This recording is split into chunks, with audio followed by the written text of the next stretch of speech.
Delta's new basic BS, partnerships galore, and the headrest that will save your flight. All of that coming up right now on MTM Travel. 12 hours of economy coming my way with this thing. No, my daughter won't allow it.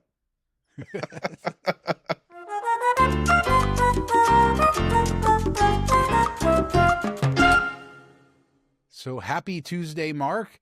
And we had a lot of news, a lot of partnerships, new seat products. It's a very exciting Tuesday for everybody. Yeah, there's been the last week or so has been like a ton of travel news kind of dropping right and left. Some stuff that's stupid and very airline made up, that the enhancement word, or there's people that want this. Nobody wants it. You're just trying to charge us more for things we were already getting. But then there's also some really cool ideas. And I think the United one that we're going to talk about is one of the few times I've seen like it works for me and it also works for the airline. Yeah, it's an interesting thing, even though it's something that sort of exists elsewhere for a long time. Yeah. But we will talk about that. But let's get right into it.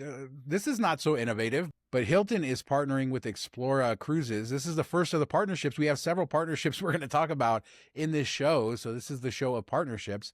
But this will give you a 5% savings on all journeys. Hilton Honor points you can redeem. You can also earn 10x base points on the cruise itself. And these are luxury, expensive cruises, mostly in Europe.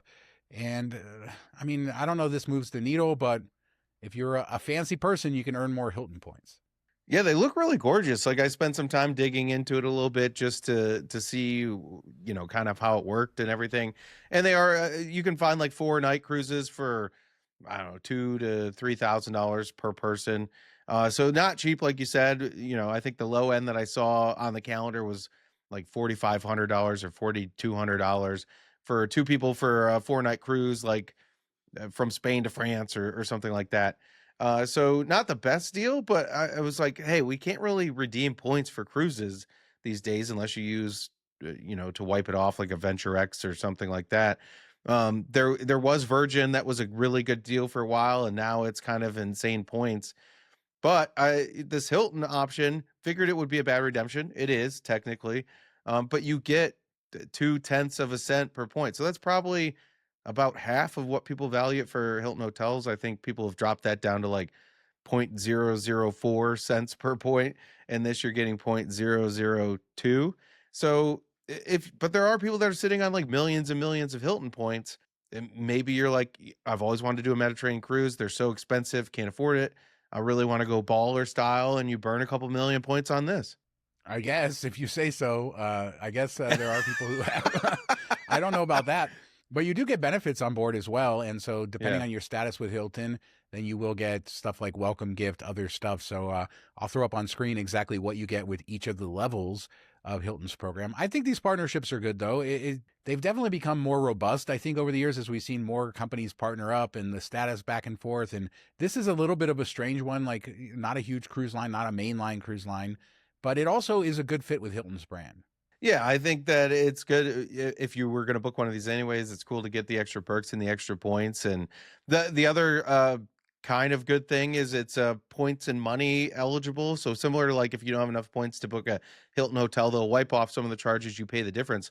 So let's say you have a decent stash of Hilton points, you don't want to stay at Hilton's anymore, you don't have any plans or whatever it be, or you earn them at a high rate. You could just wipe off half of the cruise, you could wipe off a chunk, or however you want to do it. And at least you can get that discount baked in. Like I said, not a great option. You're going to do better booking at hotels, especially if you're doing 5th night free hotel stays.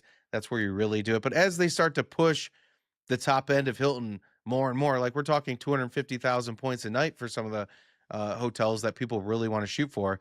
Those free night starts are still great, but points really aren't a great deal. I mean, a 4-night stay at the Waldorf Astoria in Cabo is going to cost you 1 million points, or 5-night stay.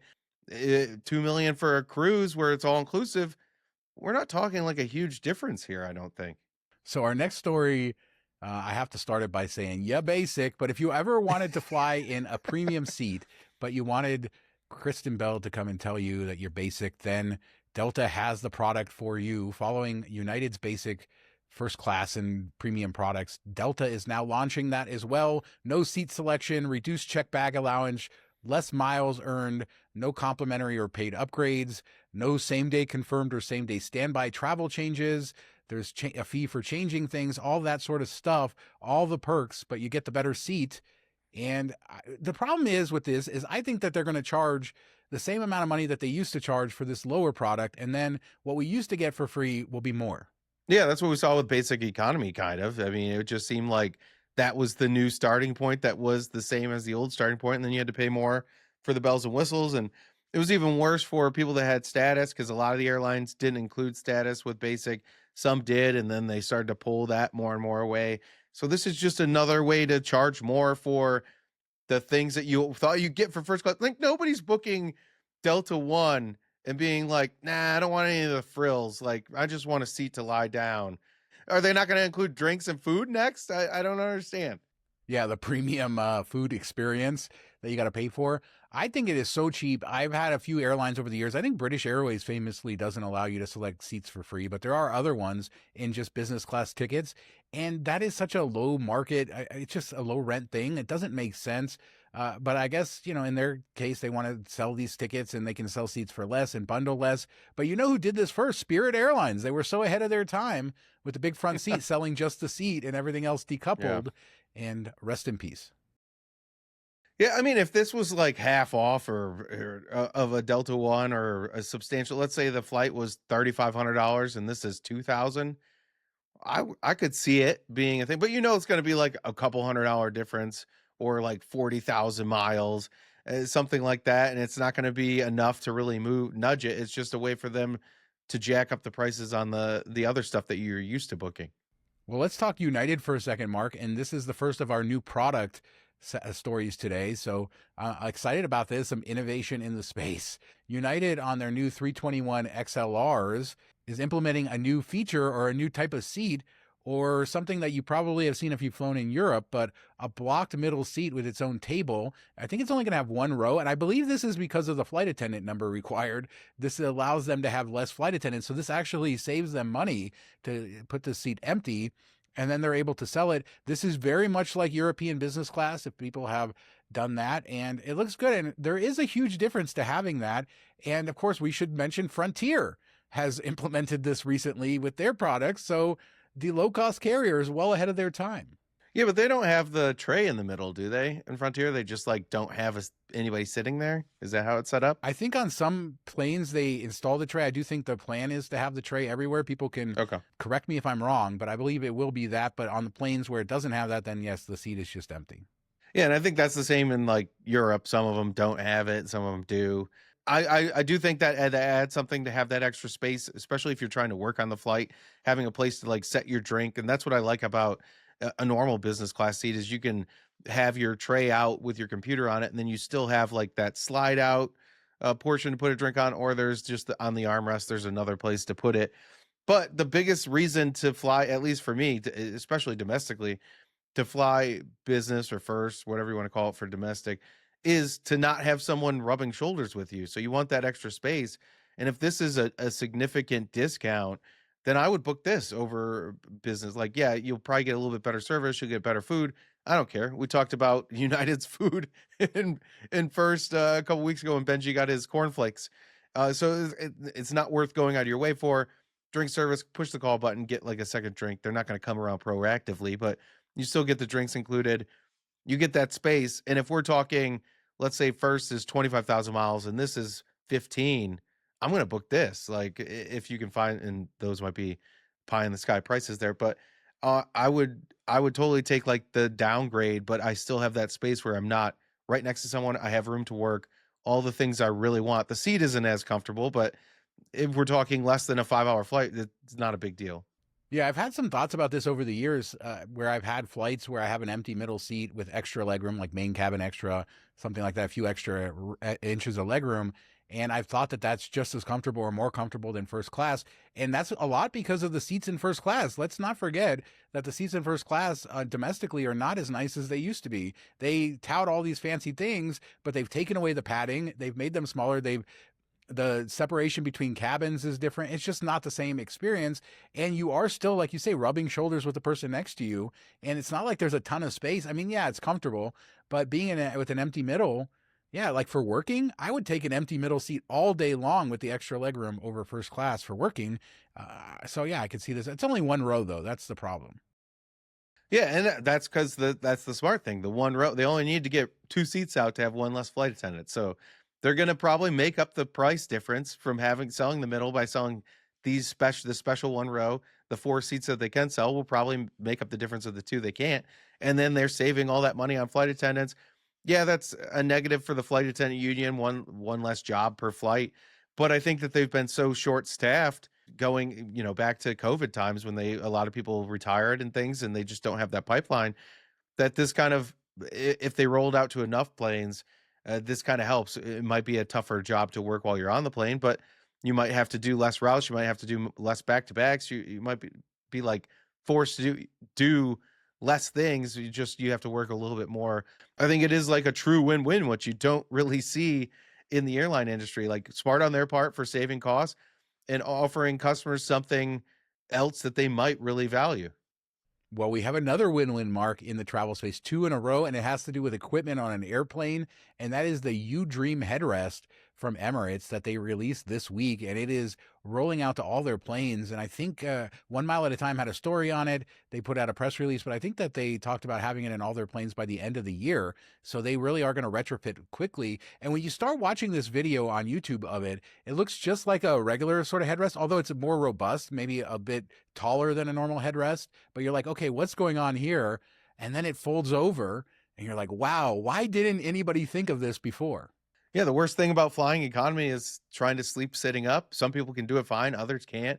And they have the like flaps that you can bend out from seat, and that was like kind of their creation over the last decade or so, where they're like, all right, this will add a bit, and you can lean your head on it some, but as soon as you fall asleep, your head falls down and you wake up. And I hate that where you sleep for an hour, but it's in like 10-minute intervals because you keep falling, waking up, falling, waking up.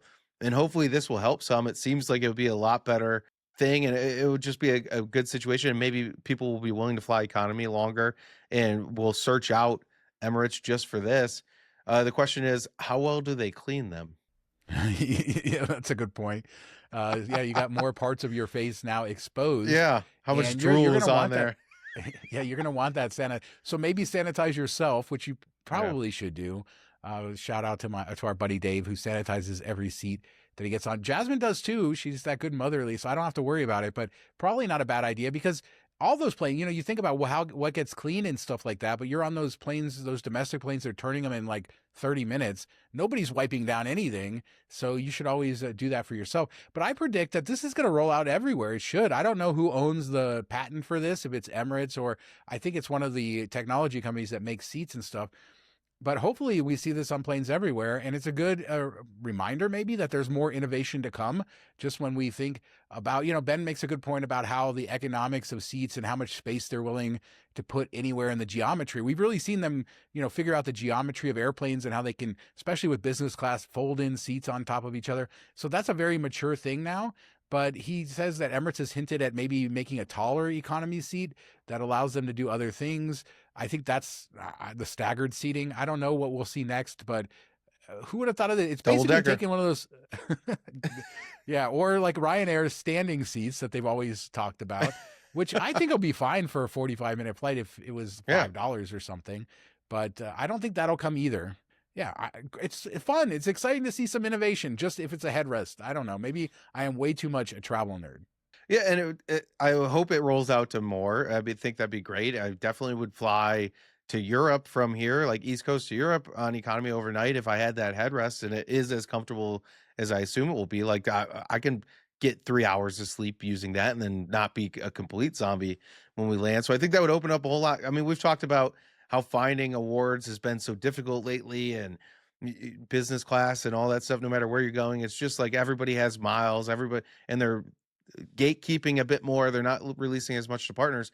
That's not the case for economy. Like, economy is still pretty wide open, still very affordable. You can find cheaper flights to Europe, to Asia than you can in the US in economy. So I think that if they make that more approachable, more people in this space will be willing to book it. And I think that's a really great development for us. So hopefully it rolls out more. The downside here is any small company that makes these travel pillows and all these other things, headbands, all that crap you see on Facebook when you're scrolling, which now that you're listening to this near your phone, you're definitely going to see they're all out of business. Yeah, well, good riddance. We don't need to see people with their stupid pillows walking around airports anymore. I don't know. I just was very excited to see this, but we should talk about more partnerships. Today is like partnership madlibs. We'll just take in random people. So let's take Japan Airlines and Marriott Bonvoy and put them together. And they have this new partnership, which is good, but also a status match, or, depending on your status with Marriott, then you can get a certain number of points towards status with Japan Airlines. And if you are titanium or ambassador elite, then you get enough for status over there to start. And if you're like platinum like me, I think you get 20,000. So you're like, what, 2/3 of the way there or something. I guess this is a good, I never paid much attention to Japan Airlines program. As you mentioned, it hasn't been easy to have miles there for the longest time. And now there's some options there. So do you know a lot about it? Is this worth pursuing? Yeah, I think if you already have status, like top tier status with Marriott, because their top 2 tiers give you the lowest tier of Japan Airlines, like right off the bat, and you can do that to One World Ruby, which could be useful. So I think for people like looking for One World status, this could make sense. I don't know if it's worth chasing beyond that, like what you're already gifted. But some people will probably crunch the numbers. And it might make sense for them. But just getting those little perks might be worth linking some things. And then if you pay cash, you're going to earn JAL points, which are now easier back in the day, like 3 years ago, 2 years ago, you've been like, who cares? I'm going to earn a couple points here and there. I'll never use them because I have no other way. But now you can transfer Built and Rove and maybe even City. That's kind of popped up on their thank you point back web page that they haven't announced anything, but people are seeing it. So wondering if that's the next one to be a partner. And now they're going to be everywhere. So it makes a lot more sense now than it would have even a year ago. I want to back up to you talking about economy space and how wide open it is, because I've been doing a lot of searching. I told you, like, I, look to pop over to Japan. I have seen some JAL space, but I talked about how business, going to Japan, it was always easy to find last minute business class. And it hasn't been the case so much anymore because people are using JAL's own miles to book and booking further out. But I have seen a little bit there, but economy is wide open, and it is wide open everywhere in the world. I searched last minute all the time, and if it wasn't for me wanting to fly up front, I could just go anywhere pretty much any time, and it's cheaper and your miles go a lot further. I mean, yes, there are some sweet spots where you can redeem business for twice as much as economy, which is an amazing deal any day of the week, but can you get that? The point being is that economy, whether it gets better or not, it is in the miles and points world. If you're willing to fly economy, I mean, you have it made. You don't have to earn as many miles, and there is just availability across the board. And that's just really a supply and demand sort of thing.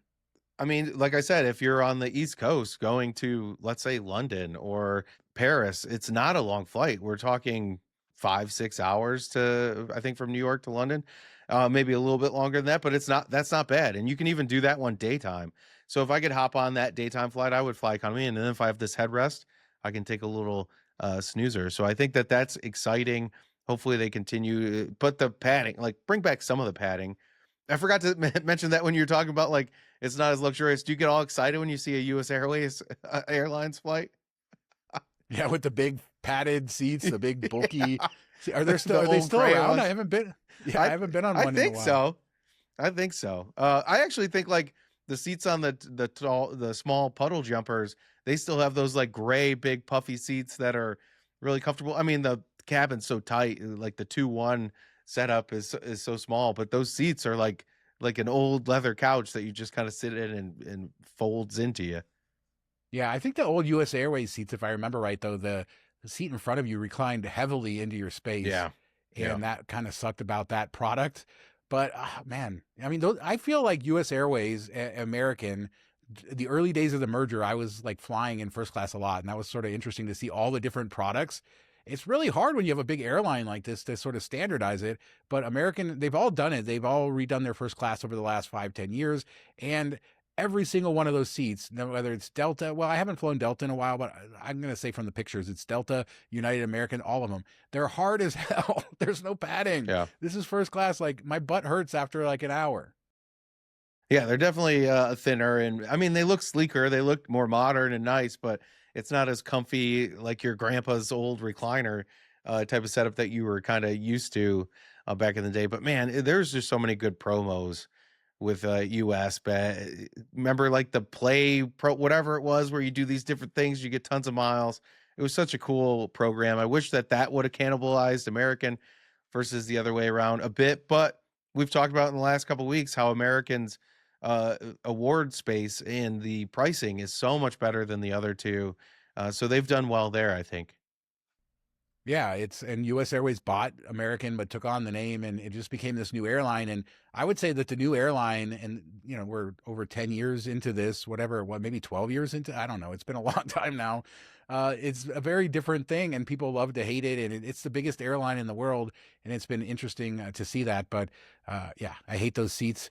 I hate just give us padding, give us some headrest we can relax on. But let's talk our last partnership, Mark. Let's put in, let's say, Air Canada Aeroplan and Hyatt. How about that? Yeah, totally makes sense. American company, Canada company, because there's a ton of overlap there. Well, there are benefits, I guess, going back and forth. Airplan credit card holders get World of Hyatt Discoverist. I think that's a good sort of perk. World of Hyatt Elite members get like a $20 Air Canada credit, which is a little weird to me. Like $14.75 in US dollars. Nice. There's a challenge for Aeroplan members. So it's just a similar sort of thing. We'll put a link so you guys can deep dive all of the benefits. I don't like Air Canada. Can I just say that? It's like one of my least favorite airlines in the world. I like Aeroplan enough as a program. But yeah, I don't know that this is moving all that for me. But I guess it's good. Another partnership. I think the most important thing is the matches that you can do, and some people that have the credit card might be interested in trying the World of Hyatt match and chasing that status, even though that status and World of Hyatt is not what it used to be. So some people are kind of jumping off that bandwagon. But if you can get it cheaply and easily, then why wouldn't you go for it? So that could be a potential thing that works out well for you. But Air Canada, I've flown them a couple times, never been great. They changed planes and kicked half the people off of it. The last time I flew them, and they were just like, sorry, we'll see what we can do. Maybe we'll get you there. Maybe we won't. And, but Aeroplan is a lot of people's favorite program for good reasons. They have so many different airlines that they partner with that it's cool. So maybe people will like the extra spiff that they can earn, but it seems like a lot of this is for Canadians. Like the best perks are for if you are a Canadian citizen and you earn all this extra stuff. Well, because Hyatt has a partnership with American Airlines, and that has to be sort of messy. I guess this is good in that way too, because Airplane Star Alliance and American One World, so you're getting access to both. They do say coming later in 2026, World of Hyatt Explorers and Globalists will be able to register for annual challenges to fast track to Aeroplan Elite status. So that's similar to what we have seen in the past with American and Hyatt, and probably a good thing there, but we don't have that now. So as you say, it's really for the Air Canada people to get Hyatt benefit for the most part right now. Yeah, and I think it will be, if that rolls out, it's very similar to American Airlines where they give it to you for 90 days while you can chase it. Maybe it will be useful. You can be strategic a bit with it, with what you book and how you use it, or maybe you just chase it because the Aeroplan card is one of the better airline cards for earning, especially when you have the 1.25 cent cash out that you can do on any travel, pay yourself back. So it's kind of a fun card. And then now this is just added value that you weren't expecting potentially. And let's close with this. This wasn't on the itinerary, Mark, but we're talking partnerships, and I got all into this. And Wyndham and Caesars made a little bit of a tweak that a lot of people watching the show might be interested in. They have doubled the amount that you can transfer this year. So you have to do this by September 11th of 2026, but you can now transfer 60,000 points over instead of 30,000. Now, anything you have transferred prior to now would count, right? So if you transferred earlier this year, that would count towards the 60,000. But this is good news for people who, I know there's a lot of people out there who hold their Wyndham points trying to move them to Caesars and are limited in that way. Yeah, and this is kind of nice for people that have Wyndham points and they have the worst expiration cap out there, a hard cap at 4 years. Even if you add more points, if you earn it today, 4 years from now, it's going to expire. So if you have some of those points that are going to expire soon, you can transfer them over to Caesars, and that makes it so they won't expire. You can use it at Caesars, 1 cent per point on property, dining, gambling. You can even use it in like their sportsbook apps, things like that. Or you can potentially transfer it back to Wyndham, and then they would get a new life. But sometimes the transfer there and transfer back takes some time, so just be aware of that. But it is a potential option there for people. And I think Travel with Grant had an article on this, like how to find your expiration points, because it will say like what's expiring soon, but it doesn't give you a breakdown of all your points. And he reached out to Wyndham, and so just search his site, and you should be able to find it. Or maybe we can put it down in the show notes of how he reached out and was able to get the dates for all the stuff. So you can see like, all right, these 30K are 3 months away. I might as well just transfer them over now. Another Travel with Grant reference, 2 in 2 weeks. How about that? But the solution to all of this is that Wyndham just needs to change this stupid policy. Come on now. Come on, man. Yeah. Well, they did roll it into the credit card. Remember we talked about that. So at least if you have the card, they're the Alaska of hotels, where they're like, we made this problem, but now we fixed it. You just got to pay us. Because they have the double whammy, because I believe your points expire after 18 months of inactivity. And then also you have the 4-year cap. So they're hitting us, they're doing what all the other programs do, but even a smaller amount of time, 18 months, than a lot of programs. And then it's so unfriendly. And then, like you said, they used it as a credit card perk. And yeah, we talked about Alaska and the partner booking fee.